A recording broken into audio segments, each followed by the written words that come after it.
Le troisième calibre que je vais vous présenter, je sais que ça va en faire rire certains. Il y en a qui ne seront pas d'accord, qui vont trouver ça... Mais si vous visez dans la tête, entre les deux yeux, 90% de chances que le mec ne se relève pas.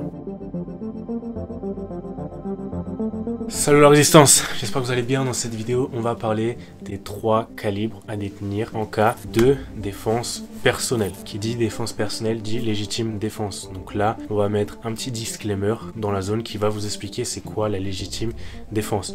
Premier calibre, c'est du classique. Calibre 36, donc c'est un petit peu comme du 12 mais réduit. Globalement, ça permet quoi? Ça permet de tirer sur des grives, des bécasses, des lapins, du petit gibier. Par contre, si vous visez quelqu'un, si vous pointez quelqu'un et que vous êtes sur une distance de 20 mètres, c'est létal, c'est fini. Encore une fois, ça dépend de la zone. Si vous lui visez le pied, le mec va pas mourir d'un coup.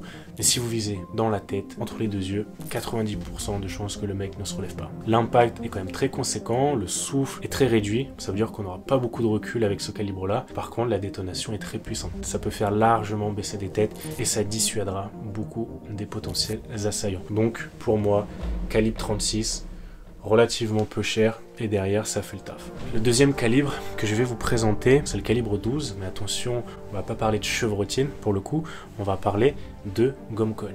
Voilà, c'est du classique.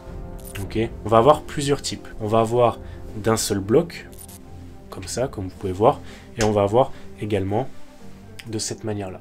Voilà, comme de la chevrotine. Donc ce sera plusieurs petites billes en caoutchouc.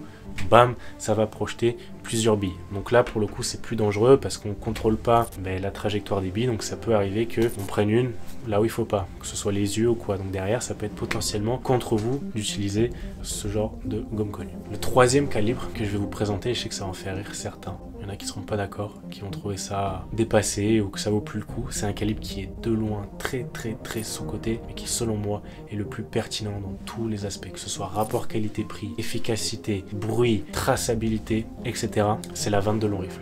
Pourquoi? Parce que déjà, la 22 long rifle, on est sur une percussion annulaire qui est différente de la percussion centrale. La percussion centrale, c'est que clairement, ça va taper le centre. Mais là, la 22 long rifle, elle, ça va être de la percussion annulaire. Donc en gros, ça va frapper le bord, ce qui derrière laissera très peu de traces. Ensuite, bon, on a plusieurs types de calibre en 22. Là, moi, j'ai du subsonique relativement court, mais on a plein d'autres types de calibres en 22. Pourquoi le 22 long rifle? Parce que derrière, en termes de rapport qualité-prix, en termes de bruit, là, on est sur des subsoniques. Donc derrière, avec un modérateur de son, on n'a aucun bruit. C'est génial, ça fait moins de bruit qu'une arbalète ou un arc, clairement. C'est une arme qui est relativement létale. En général, dans le rifle, ça va être du 300 mètres secondes. 300 mètres secondes, ça veut dire que la balle ne va pas, l'ogive ne va pas traverser de part en part. Par contre, si vous prenez ça dans le crâne, là, clairement, je peux vous dire que ça va faire un très gros trou. Ça va pas traverser derrière, mais je peux vous dire que la mort va être, à mon avis, subite. J'ai pas fait le test. Ça va être une mort subite ou derrière, ça va être une mort atroce. Donc, 22 long rifle, pour moi, meilleur calibre de défense. Par contre, là, encore une fois, la légitime défense s'applique. Si quelqu'un vient vous menacer avec un couteau, lui balancez pas une 22 dans la gueule parce que là, ça va très mal finir pour vous. Derrière, les agents du KGB, qu'est-ce qu'ils utilisent? Qu'est-ce que les assassins, en quelque sorte, utilisent?